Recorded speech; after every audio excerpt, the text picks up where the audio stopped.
ওহ, কি মিষ্টি তোমার গান। উঁচু একটা গাছের ডালে থাকত একটা ছোট্ট কিন্তু ভীষণ বুদ্ধিমান টুনি পাখি। প্রতিদিন সকাল হলেই টুনি পাখি শুরু করত গান গাওয়া। আজ জঙ্গলটা কত সুন্দর। এই শান্ত পরিবেশে গান গাইতে মন চায়। লা লা লা লা লা লা। কিন্তু সেই জঙ্গলেই থাকত একটা ভীষণ চালাক শেয়াল। সে বুদ্ধিমান ছিল ঠিকই, কিন্তু সেই বুদ্ধি সে ব্যবহার করত অন্যদের ঠকাতে। ওহ, কি মিষ্টি তোমার গান, শুনে মনটাই ভরে গেল। হঠাৎ এত প্রশংসা করার কারণ কি? কারণ তোমার কণ্ঠ সত্যি অসাধারণ। একটু কাছে এসে গাও না। শেয়ালের চোখে ছিল ধূর্ততা, আর টুনি পাখির চোখে ছিল সতর্কতা।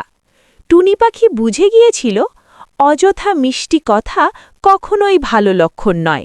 গান শুনতে হলে মন পরিষ্কার আর ধৈর্য থাকতে হয়। ধৈর্য আমার আছে, আমি মন দিয়ে শুনব। তাহলে চোখ বন্ধ করে দাঁড়াও, তবেই গানের আসল মজা পাবে। ঠিক আছে, আমি চোখ বন্ধ করলাম। এখন মন দিয়ে শোনো। তুমি তো অনেক দূরে চলে গেছো। বুদ্ধি থাকলে বিপদ থেকে বাঁচা যায়। আমি ভুল করেছি, আমাকে ক্ষমা করো। ভুল স্বীকার করাই আসল বুদ্ধিমত্তা। আজ আমি একটা বড় শিক্ষা পেলাম। শেষ পর্যন্ত শেয়াল হল লজ্জিত, আর টুনি পাখি প্রমাণ করল বুদ্ধিই আসল শক্তি। সেই দিন থেকে জঙ্গলে আবার শান্তি ফিরে এলো, আর টুনি পাখির গান আগের চেয়েও আরও মধুর হয়ে উঠল।